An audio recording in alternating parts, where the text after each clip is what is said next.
What's up? It's your boy Carcino here, and let's get into this.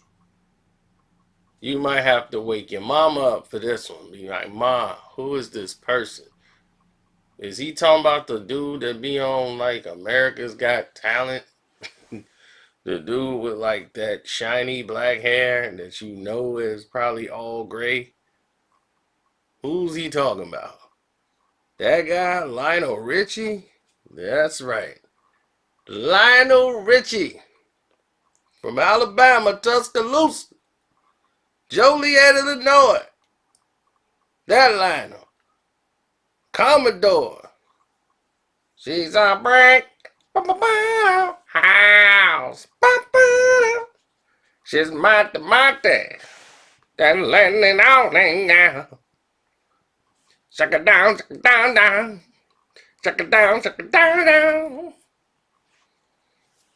Once, twice, three times a lady. Easy like Sunday morning. Oh, oh. The Commodores. Y'all know them. One of the most underrated greatest groups of all time.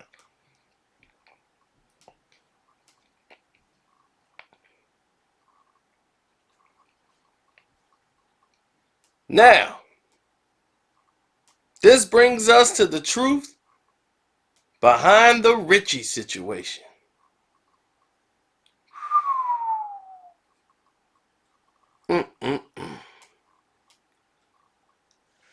Whew. Lionel Richie, very young, starting off in college. He married his college sweetheart, Brenda Harvey. They fell in love, got married in 1975. Now, while, Lionel is pursuing this music career and going through the things that he's doing in the band and all of these different things, them actually having time to have children and everything just wasn't working. And they decided to adopt Brenda Richie, who was the child of one of the band members, and her mom was not stable, and they both were not stable to take care of the kid, and they kind of wanted a kid, and they were trying to have a kid and wasn't able to at the time. So Brenda is who they adopted, and at 9 it became Brenda Richie. They got Nicole Richie in the house, and Brenda's happy. Brenda's got a baby, and that's Nicole. You couldn't tell her Nicole wasn't her daughter. Love that woman to death. Love that girl. Her and Lionel both. So he's doing his shows, performing, doing everything, coming home, being daddy, and everything's just wonderful in the Richie household. And everything's going tremendous. As everybody from Motown is loving the success of what Lionel Richie's doing with the Commodores, and they're talking to him about it's time. It was like, what? It's time. It's time. It's time, man. It's time for you to branch away from this Commodores, man. The Commodores was great, but music is changing. And, with your ballads and everything that you could do, man, this is holding you back. It's time for you to move on. So he was a little like shook about going out on his own. Even though he kind of felt it was time, some of the members of the group kind of felt like he was betraying the group a little bit. because they heard rumors about it, and a lot of people don't think that he handled leaving the way he should have. So when he came and gave the announcement that he is going to leave the group, it was a lot of people had mixed feelings. Like they had things lined up that they were going to do, and they wished they'd have had some time. They could have found somebody else. They were ready to go to start recording, and he was giving them no indication at first that he was going to leave, and they felt that that was a little betraying. So they went out and auditioned people to see who was going to be in the band, the Commodores, to be the lead singer. And then they ended up settling on Skylar Jett, but that's a whole nother story. It has nothing to do with the Richie situation. Now, they're talking to Lionel, and they're telling him, look, you're 1 in a million, kid. You're 1 in a million. So they started out, titled the album Lionel Richie. Because that's what you do back then. You title the album after the artist. Their first album that comes out, the people know them. So you name the album after the artist. So it's Lionel Richie. And it's got like a Roy Ayers background. And Lionel Richie's like, this kind of look more like Roy Ayers, It's like, oh no, trust me, it's going to really bring you out. So Lionel Richie and them worked really hard on this album, and truly it was like one of the greatest songs that like goes through time off this album. And even though Endless Love was put on here, and You Are, and My Love, people think this is like one of his best albums. Lionel Richie loved it, but he felt like it's just too slow.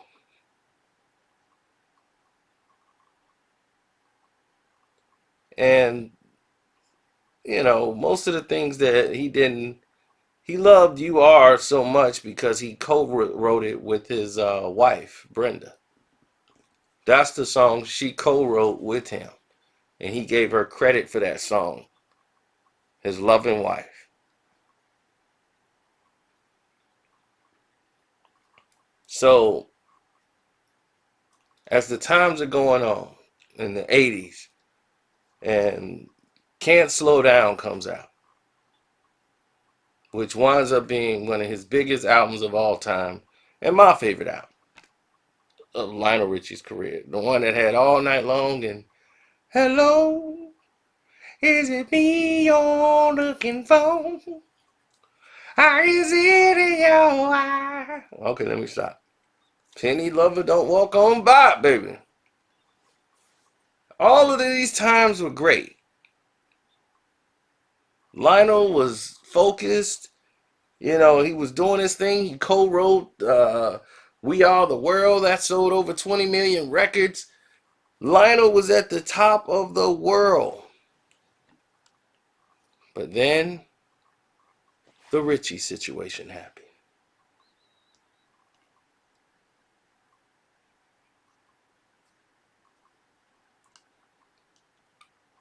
Because Brenda Harvey, she helped write and, work on Penny Lover. That was her writing credit that she did on the album. And while she was, she always helps him out with at least one song on the album. Everything's rolling. Then something weird happened from 1983, all that success. It kept him on the road. He's touring. He's doing all these shows, and he's becoming bigger, more than Motown can handle. And when I mean more than Motown can handle, it was more than Motown could handle. He was in the heavyweights of Bruce Springsteen's. He's at the biggest parties now. Now they're keeping him out late when he'll normally be in the studio and come home and try to get as much rest and relax when he's at home as much as possible to try to relax himself. Now he's staying out more and more frequent. That album, Can't Slow Down, was the story of his life. He couldn't slow down. After that, for 2 years straight, it was nothing but we got to go here. It's the awards, it's the Grammys. He won Album of the Year for Can't Slow Down. The biggest selling album of all time. Then they're introducing him, taking him places, A&Rs, businessmen, other artists. I don't want to throw their names in it. They're taking him to parties. They're introducing him to people. And then there's this fashion designer slash dancer named Diane. And she says, "You have a magnificent physique. Have you ever thought about dancing?" Next thing you know, he's drinking, he's hanging out more, he's trying on this fashion and this new look, and Motown is like, well, the music world has changed. Michael Jackson came out and it shocked the world. And your album, which was outstanding, you got to come back even better. But you got to get with the times. People want to dance. Not just slow dance. I mean, in the club, just high tempo. I want to show them that you can make a high tempo record. And that you're with the new times. And the new times, everything was colorful. Then by this time, Lionel's got a Jerry curl now that's out there. He's wearing weird clothes. He's got this fashion lady that's always with him all the time named Diane. And Diane making sure she's styling him, showing him how to dance, how to step. And it's like, oh, we got to work on this choreography. He's like, yeah, I got to work on this choreography with Diane. So he keeps telling his wife, Brenda, who normally works on all his albums, oh, no, you can sit this one out. We're going to sit this one out?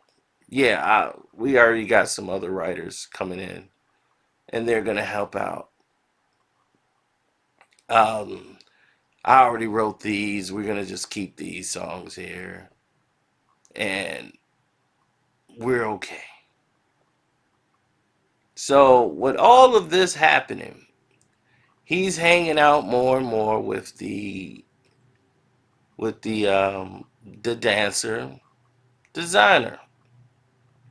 So they go to a party, they have a couple of drinks at a friend's house, and she accidentally touches his leg, and conversations go from there, and you can use your imagination as to what was going on. And in this situation, when men get to this part where they start actually cheating, they get really stupid. In the beginning, they're very careful. Extremely careful. Next thing you know, it's no more carefulness no more. It's almost ridiculously sloppy to a point where it's disrespectful. And the disrespect factor is getting more and more frequent. Like, he's not even coming home some nights when he is in town. He's lying more often. And he's getting argumentative over things, over every little things, so he could storm out the house. Women pay attention to this stuff. Just in case any guys are out there, I'm just letting you know, women pay attention to all these signs. Don't think you pulling one over on them, because you're not. Not only was this guy becoming more and more dumb, he was basically doing it in plain sight. And it's with the woman always knows who the woman is because she would always hang around. So if you're gonna do it with somebody who ain't gonna know your wife. But the wife don't know anything, and she accused him of it and said, hey, I know you're doing something with this girl. And he denied it. Constantly and constantly denying it. And he's like, well, I don't want her calling the house, leaving messages on the answering machine. Back then, they had these little tape recorders called answering machines. Okay, where it leaves a tape. So what the guys would do is as soon as they would hear the message, they would rewind that tape all the way back so that when the next message come in, it'll erase that old message. So it can just take that message off. Like, do you want to erase message? You hit it. Old tape recorder. So what happened is he got sloppy. One night, it's a tape recorder message on the thing saying, oh, we're going to have the fitting and all of these things for the show that we're going to do. You can come and get the materials and you can try them on. I'm in the Beverly Hills Hotel. This is where I'm staying. So just giving you the room and everything so you can already have that so that you could try on the outfits and see if they fit and everything. And if we got to make alterations and all the things like that, we can take care of that. So, yeah, you can come here. I'll be here around 6. Now, why are you telling a married man what time to be there and you're talking about late at night? Like 6 p.m., like dinner time. Normally, the person would rewind the message. He forgot.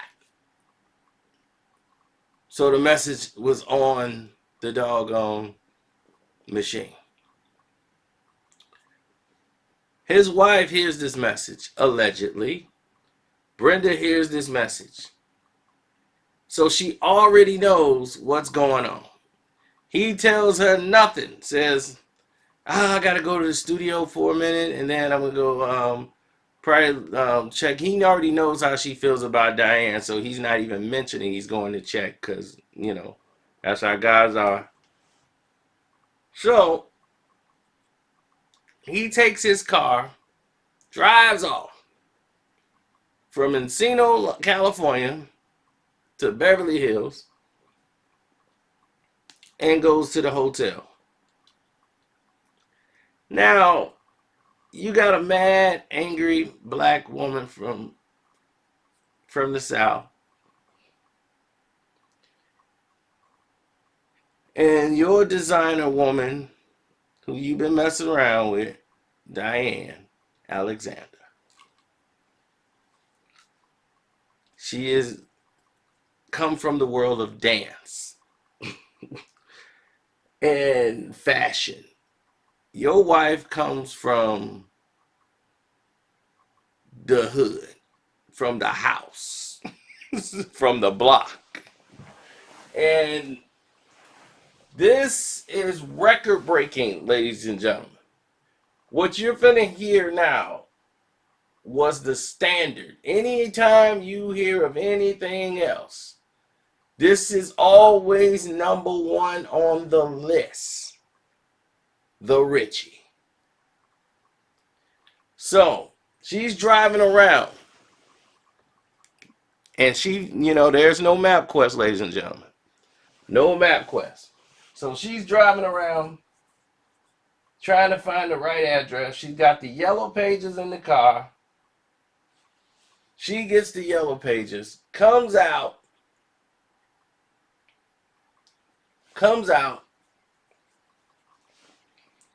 with the yellow pages, finds the place, drives around, sees the stupid idiot's car.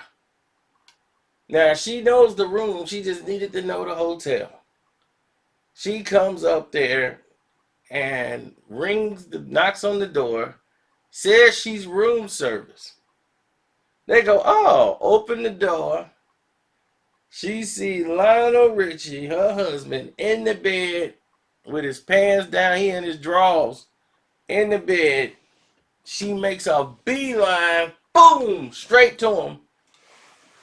As soon as the girl opened the door, Brenda Richie grabs him by his hair. He tries to get up and explain.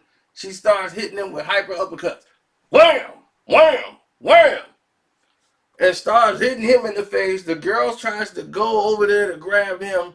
She turns around and starts giving her some. Wah, wah, wah, wah. Right hands, left hands. The girl screaming, ah!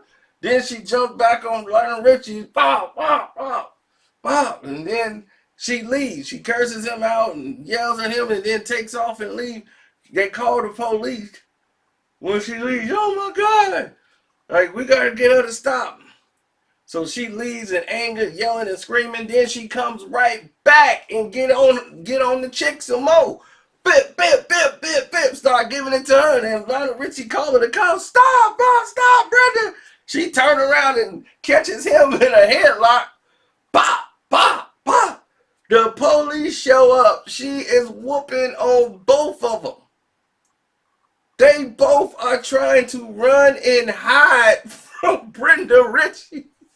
The cops had to pull her off of them. The girl goes in the room. She's trying to hold the door. She's screaming. Lionel Richie is in there. Brenda, please stop. He's on. She pulled. She had a chunk in his hair. He's in his drawers. It was so embarrassing. Every comedian in the world had a joke about it. It was so devastating. No one had ever seen anything like this in the history of the world at its time. No high-profiled singer, let alone an entertainer, has ever gotten beat down by a wife in such a manner. It was in such a manner, she was the one arrested. She was charged with corporal injury to a spouse, resisting arrest.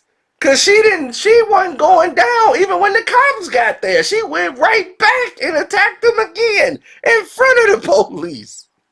Trespassing in the Beverly Hills Hotel. Vandalism. When she hit him upside the head with the lamp and the phone. Battery. Disturbing the peace. She had about 4, 5, 6, 7, 8 charges. Brenda Richie. Man, it was so devastating that he went back home. It was that devastating. He went back home. Like, I gotta go home. She gonna kill me if I don't. Woo-wee. It was embarrassing for him. Every comedian had a joke. Oh, Lionel Richie, he dancing on the ceiling because you know if he come down, Brenda Richie gonna be whooping his ass. Oh, what a feeling. So every comedian was roasting him everywhere he goes. All his Hollywood friends know about it. It crushed Lionel Richie. He never recorded for like 10 years. He didn't make no music. He just stopped everything. He was too embarrassed. His confidence is gone. She beat the brakes off him. I mean, though, when you get the brakes beat off you by your wife like that, dude, Mm-mm. Breaks off. He couldn't even sing no more. He he had no joy. Singing brought him joy. He was happy. It was no happiness. Those were dark times. Now everybody remember the Tiger Woods situation and all that stuff. That don't hold a candle to the Brenda Richie situation. And this is when people brought it back up, like, man, that's got to be number 2 on the list. Number 1 will always be the Richie situation. Oh yeah, and don't forget to donate to this page, man. Hit the cash up for this one, cause this was something severe. Name Carcino on that cash app. Now, here's some other news. After this, they never could recover from that. They separated and ended up getting a divorce. And guess who he married? The fashion designer dancer, who he still was in love with. He ended up marrying her, having kids with her. He loved her. So eventually Brenda cooled down and they ended up being a family, like she moved on, he moved on. It was great to see that everybody in the end could work things out and say, hey, it's kids involved now. The silliness is over. I don't want you no more. We've grown out of love. You love somebody else. Go and do your thing. When it gets to that point where people grow up and realize this is what we got to do now, then the healing can start. Then progress can be made. But until then, I don't know. I'm just happy that happened. So don't forget, man, you can click any one of the 4 videos you see up here and watch it. Don't forget, you can hit up the Streamlab by hitting the donate button. I answered almost all the questions yesterday. I'm going to check and see if there's any more. So thanks again for tuning in and listening to me. Hopefully I ain't take up too much of your time. I'm out. Appreciate it.